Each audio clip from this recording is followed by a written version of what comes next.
baik tu dia jadi beratahu radio Fiji बहुत radio Fiji रोज सुनता हूँ रेडियो फीजी 2 देश की धड़कन.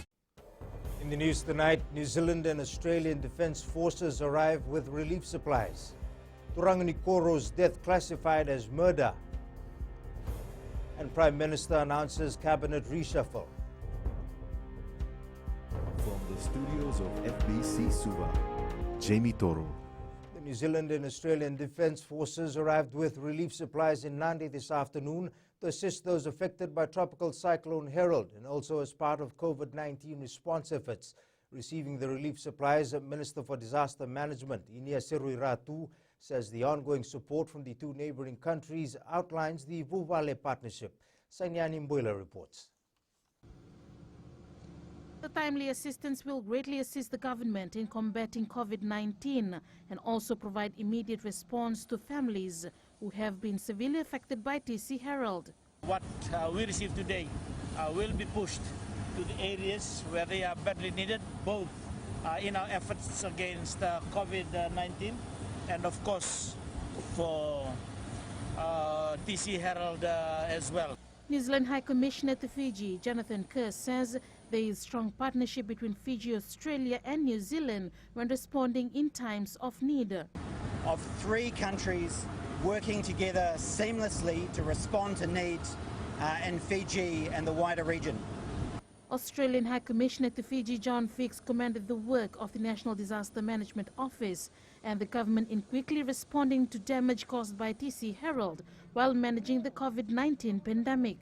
He also applauded the efforts made by the RFMF, who helped in the bushfire relief efforts. That Australia owes Fiji an enormous debt of gratitude for the contribution that the RFMF Buller Force made in fighting our bushfires. Well, today, that's the first down payment on the debt that we owe Fiji. The supplies include hygiene kits, kitchen kits, blankets, water purification tablets, and personal protective equipment, to name a few. Sainiani Mboila, FBC News. A family is still trying to come to terms with the loss of their father, who died after he was allegedly assaulted while trying to disperse a group of men who were drinking. The incident, which has now been classified by police as murder, happened at Mbaleanganinga village in the district of Waturoba in Takonrobe. Eleanor Turangeviu has more. A mother and her children still in shock over the tragic turn of events on Wednesday night that led to the death of their father and husband, 51-year-old Muritike Mainalulu. We had just finished our devotion and dinner and we could hear some man shouting, swearing and making noise. He got up to go outside and I told him it would be best to call police to handle the situation, but he said he would talk to them as they were breaching the curfew and social gathering restriction. 48-year-old Senimili Senyuthi told FBC News when her husband approached the group, one of the men started hurling swears and an altercation happened between them. One of the kids in the village came running and told me that my husband and that man were fighting and the other man was uttering very inappropriate words and swears. He also threatened to cut my husband's head and have it on a plate. Senyuthi says her husband then started to make his way back home, but he was restless because of the threats given by that man. He went back to the group but fell on the hill. Someone shouted that something was wrong with him. 4 men carried him to the village hall and they tried to revive him, but then I knew he was no more.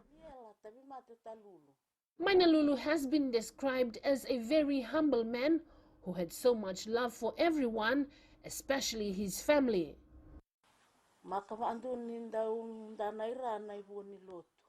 He was a man with a big heart. He never said no to obligations from the church, Vanua or his family. He would always tell me, teach our children to do right every time. Mainalulu is survived by his wife and 6 children.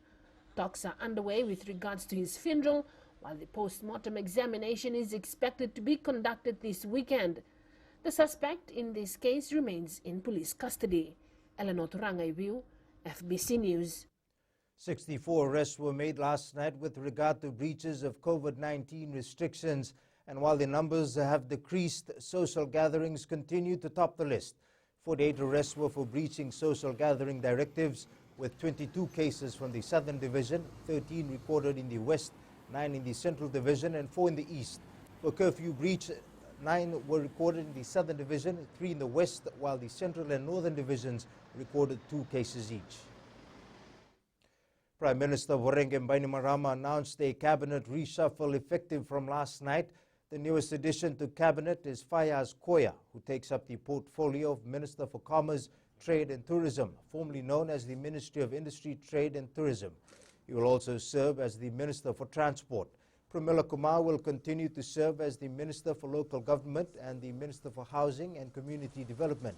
Bainimarama will add the Ministry of Foreign Affairs to his existing portfolios. Inyese Ratu will now serve as the Minister for Rural and Maritime Development and the Minister for Disaster Management. He will continue to lead the Ministry of Defense and National Security, which has now been renamed the Ministry of Defense, National Security and Policing. Minister for Infrastructure and Meteorological Services, Chone Husamate, will now also serve as the Minister for Lands and Mineral Resources. Dr. Mahendra Reddy will continue to serve as the Minister for Agriculture and the Minister for Waterways and Environment. Vijay Nath and Chale Singarara will serve as the Assistant Ministers for Rural and Maritime Development and Disaster Management. V.M. Pillai will serve as the Assistant Minister for Agriculture, Waterways and Environment. The United Nations has commended Fiji for its COVID-19 response efforts. UN Resident Coordinator Sanaka Samarasinha says despite the virus having a huge impact on all Pacific countries, they're working with government to provide support to those severely affected. Lena Rees reports. No country was prepared to deal with the COVID-19 pandemic. However, the UN will continue efforts to assist in the fight against the virus. The UN system is working with the government, with the private sector and the NGOs, other partners, to try to address. I mean, I understand it's a huge task. Now we've got TC Harold to deal with in Fiji, in Vanuatu, Tonga, and the Solomons. But we all need to work together to respond to this enormous challenge. Samarasina also noted and commended efforts by the Health Ministry and government to keep COVID-19 in Fiji at bay. All these plans in terms of making sure that testing was available, and as you remember initially, it was not possible to test in Fiji, but that was dealt with very quickly. All this because there were plans ahead of time. And making sure that the contact tracing was done, the isolation was done. As Fiji recorded its 17th case of COVID-19 this week, measures to extend the quarantine period to 28 days have been implemented. People with no symptoms having COVID-19 have been recorded around the world. The World Health Organization advises us that this is asymptomatic transmission is unlikely to be driving transmission around the world. However, we can't guarantee that a person that has no symptoms cannot transmit the virus. We can't take this risk. The Health Ministry is advising those who are currently in self-quarantine and those who have arrived from abroad to strictly adhere to 28 days of self-quarantine. Lena Rees, FBC News. Up ahead, Busuya residents continue to receive assistance, and Suva back in business after lockdown. This and more coming up.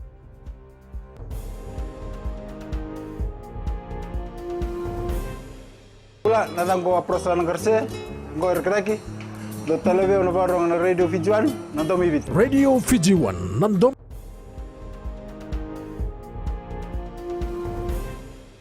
Residents of Vusuya in Nausori, whose homes were affected by a tornado at the height of Tropical Cyclone Harold, have received various forms of assistance from the public.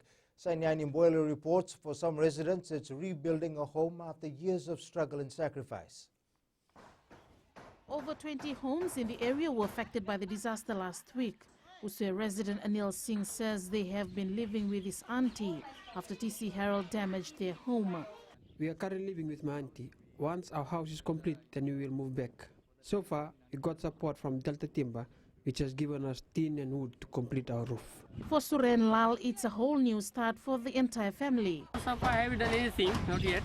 But I am waiting for government support. They told me they're going to support something for my materials. I'm waiting for them, this wise. Because this time with no job, no money, what can do it? That's how I managed my stay in the house. Chonek Tutevi says they have been visited by a team from the Fiji National Provident Fund. We have done some cleaning up. We have tried to cover the roof that was damaged, that was blown away, so we can protect rain from entering our house. And fortunately, we have been visited by the FNPF officials, so we have been filling the form so we can get some assistance. Tornado struck Vusuya settlement in Osori on Wednesday morning last week, partially damaging numerous homes and leaving these Fijians homeless. Sainian Imboila, FBC News. On the first Saturday after the Suva lockdown was lifted and there was more activity than normal in the capital city, police continued to do their rounds and keep an eye on public movement as people were out in numbers shopping and visiting the market, with the threat of COVID-19 still lingering above their heads. Faria Begum with this story. Suva was open for business today, but with it comes COVID-19 precautionary measures. Vendor Joshna Devi says while majority of businesses opened their doors this morning, it's all about keeping safe. During the lockdown, fewer people came to buy vegetables, only when required. Crowding was minimal. Today, there are a lot of people and walkways can be blocked sometimes. Regardless of the fact that we make less money during the lockdown, it's better to be safe than sorry. Another vendor, Choseva Lomailangi, believes the no-care attitude of people needs to stop. You know, when there's a hurricane warning or something like that, we still jump into the water and swim. No care attitude. But I want them to, you know, at least they should think of other people. For Nathanieli Lima, business has picked up following the lifting of the Suva lockdown. Disease is going around. Yeah, we can do much, because people come and buy their foods and everything so that they get rid of their family. So by the time, yeah, it's quite good. For year 13 student Aliti Rokoniu, the extension of the school holiday has definitely turned things around for her. For the lockdown, we came here every Saturday. And during the lockdown, we were stuck there in Sawani because of the airport. I miss school already and I really want to go back to school.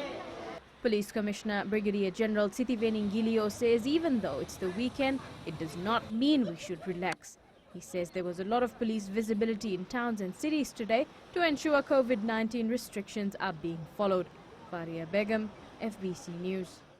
The Fiji Higher Education Commission is advising its institutions to resume the delivery of training activities from Monday.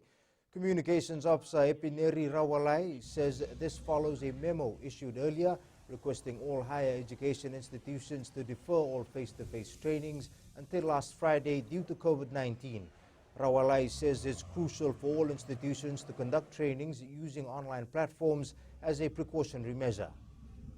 The Fiji Education Commission also encourages higher education institutions to continue to monitor responses to COVID-19 by the global higher education sector to identify lessons learned, shared and implemented. COVID-19 antibody testing is for some nations a fast road to reopening. The rapid blood tests are designed to show whether people have had the virus and may have immunity. But the New Zealand government wants to block them, sharing World Health Organization concerns about accuracy. Coming up, Sports Commission awaits word from Fiji FA. And national swimmers chase Olympics qualifying time. This and more after the break.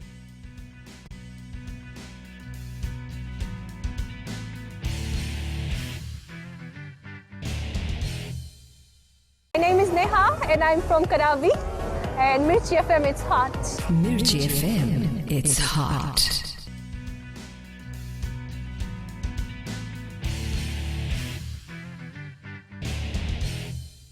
The Fiji National Sports Commission is still waiting for word from the Fiji Football Association regarding national coach Fleming Serichlev's salary. It's highly likely the two organizations will meet in the next few days to go over details of the contract. Tale Materakula with the story. There has been a delay in obtaining the new coach's work permit due to the restrictions in place amidst the COVID-19 pandemic. Now, once we get the work permit, we'll get him to open his account and then we will submit to Sports Council with a letter on Monday. Fleming Serislev's pay will only be released by the Sports Commission once they get the proper documents. No money can go out of the commission, no government funding, until everything is in place. Well, his work permit, the documentation, he has to then go to FERCA and get the tax number, his tax employment number, and then we get his, that'll allow him to open up a bank account, which we can put money into. Serislev was appointed national football coach in January, replacing Christoph Gamel. Talima Terkula, FBC Sports. The Fiji swimmers vying for a spot at the Tokyo Olympic Games next year have yet to reach their full potential. Fiji Swimming says they are encouraging their 8 swimmers competing for the 2 Olympic universality spots to aim for qualifying times. President Ben Roba says they were preparing prior to the COVID-19 pandemic and are yet to reach their full potential. They hadn't actually reached their peak yet, but and with this virus coming in place, it's really hard, and it's unfair to sort of pick 1 or 2 out right now because they're all still at their different level of preparations.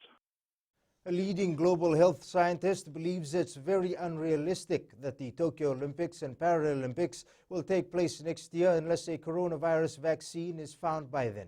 Professor Devi Sridhar, who said the chances of the games to go ahead as planned all depends on a vaccine.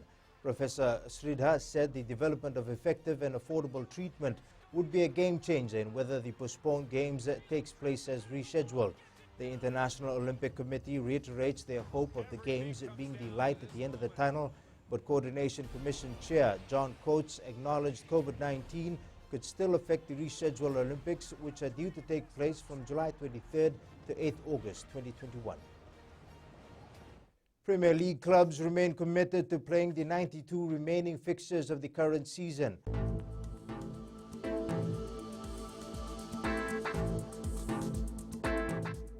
Cloudy periods with some showers were experienced over the eastern parts of Vanuatu and Viti Levu. Elsewhere, fine apart from isolated afternoon showers. Looking to the west, more sun than clouds with a stray shower or 2 expected this evening. Eastwards from Pacific Harbour to Suva, a mixture of sun and clouds with mostly pleasant conditions. Up north, mostly sunny and hot conditions, rain expected later tonight. At sea, southeast winds at 10 to 15 knots, gusting to 20 knots through the passages, moderate to rough seas and moderate southerly swells. The next high tide is at 9:27 p.m. with low tide at 9:42 tomorrow morning. Sunrise will be at 6:20. For tomorrow, cloudy periods with some showers over the eastern parts and interior of the large islands. Elsewhere, fine apart from possible afternoon or evening showers.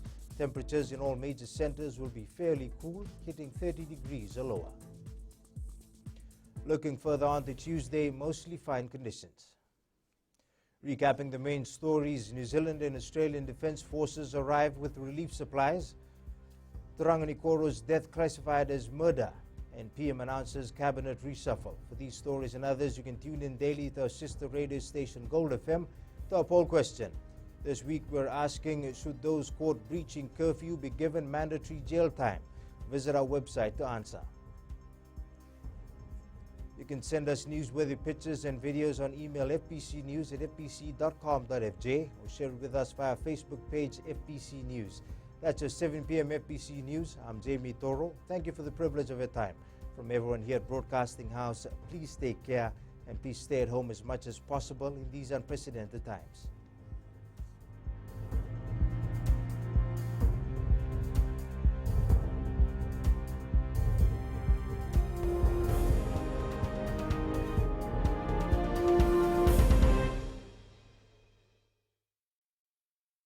Bola, I'm Miri, I'm from Lotoka and I love Gold FM because they play all my classic hits.